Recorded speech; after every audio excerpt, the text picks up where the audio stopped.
Bowman reloading here again. So we're back on the 20 practical build and setup. We've already built it. We're just getting the scope set up on it. I finally got the Picatinny risers in. 2 of these. We're going to see if we can't get those put on tomorrow. It might not happen tomorrow. I know I'm kind of leading you guys on a little bit, but we're going to harvest some corn tomorrow. So it's going to be a little bit of a busy day. But what we're starting here is we have to change the brass from 223 or 556, however you look at it, to, and they're the same thing. The only difference is the twist rate. They say that you can't run 556 and a 223. That's true if you don't have the twist rate. Otherwise, all intents and purposes, they're the exact same thing. Don't take that as the gospel.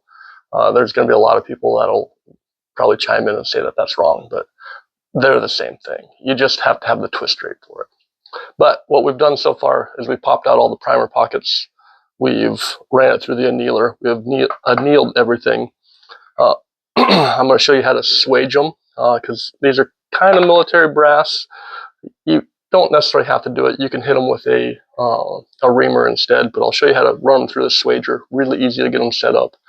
But I'm going to zoom you in here quick on what the difference is on these rounds.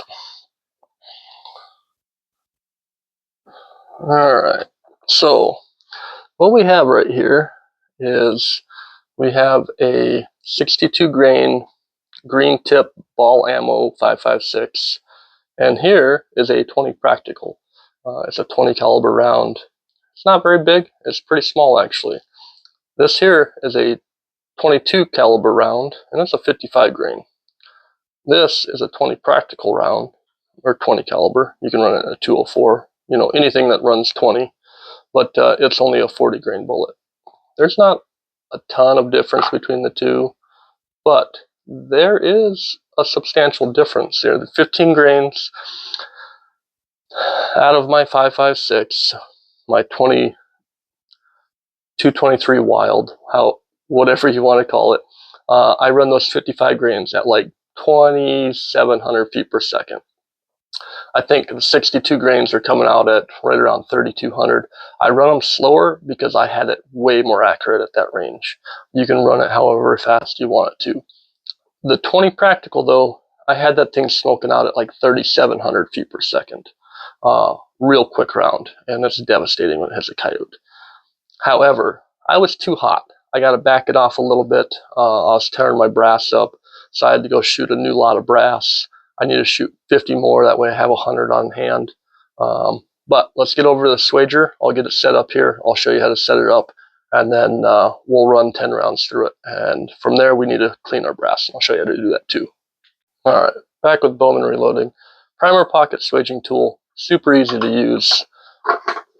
Open it up here. We're going to do some small primers. Get your small primer tool, get your case stripper, set that on there.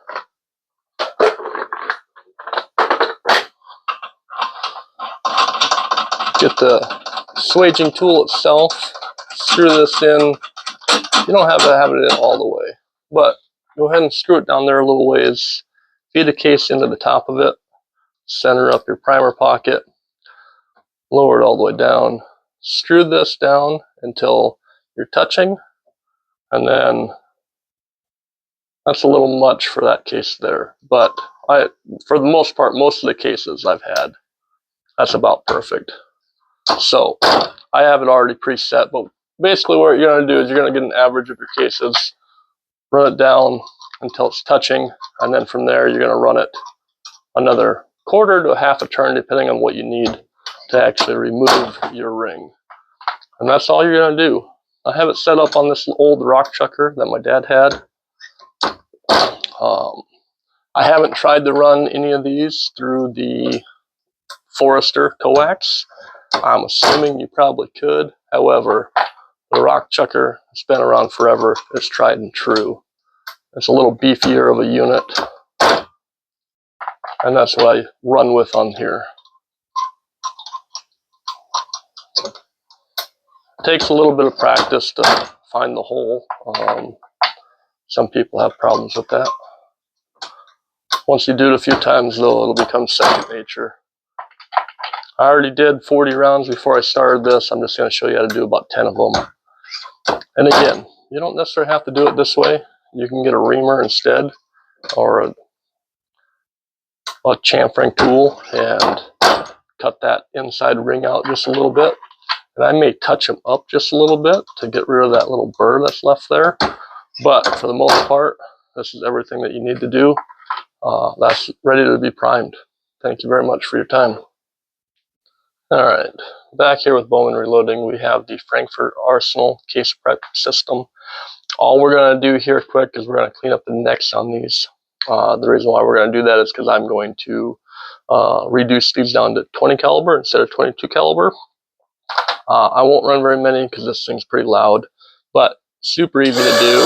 Turn it on, and you're just going to run it for just a little bit on each one. It doesn't have to be anything crazy. You're going to get that nice sharp ring there. That's it. I'll do one more here.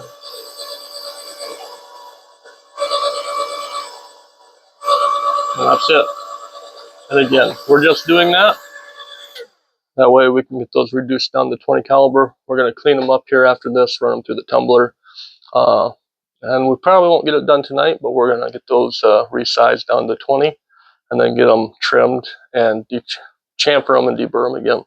So thank you very much for your time. All right, we're here again at Bowman Reloading. We have a Frankfurt Arsenal tumbler here, wet tumbler. And we're going to transform these from dirty cases into nice clean cases. And all we're going to do here, we're going to pop them in there.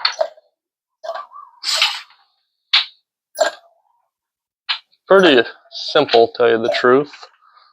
Hot water, a little bit of Dawn is really all you need.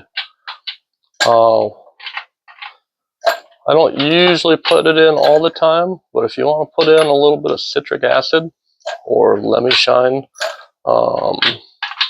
there's a lot of different things you can use. It'll do about the same deal. You just got to be careful not to overdo it. So for the Dawn, about that much. Doesn't have to be crazy. This stuff here, this is just your run-of-the-mill citric acid for laundry or your dishwasher. It's not anything crazy. And this is too much. That's too much. You only want about that much there. You're talking a quarter of a teaspoon, maybe. And you don't want to let it sit in there too long. If you go more than about an hour, hour and a half, you're going to discolor your brass. It's pretty powerful stuff for this straight citric acid. Does a really good job. I'm going to go grab the tumbler here. I'll show you how it works really quick, and then we'll be back here in about an hour, and we'll see what these look like. So thank you.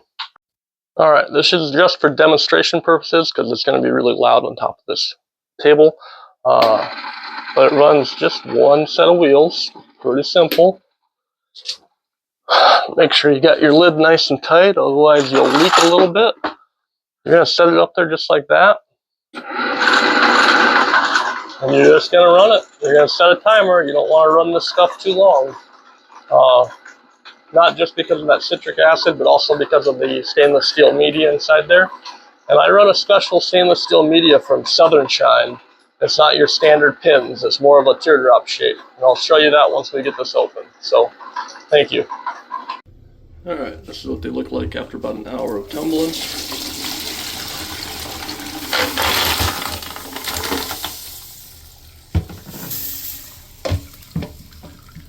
Pretty darn clean. Let me set this down.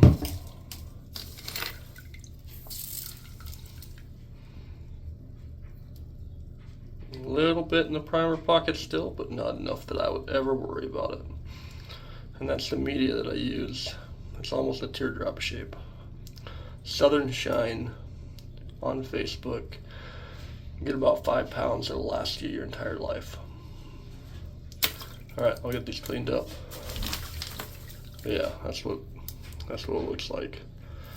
The only time you'll ever wear it out is when you wash it down your drain. Alright, we're back here again at Bowman Reloading.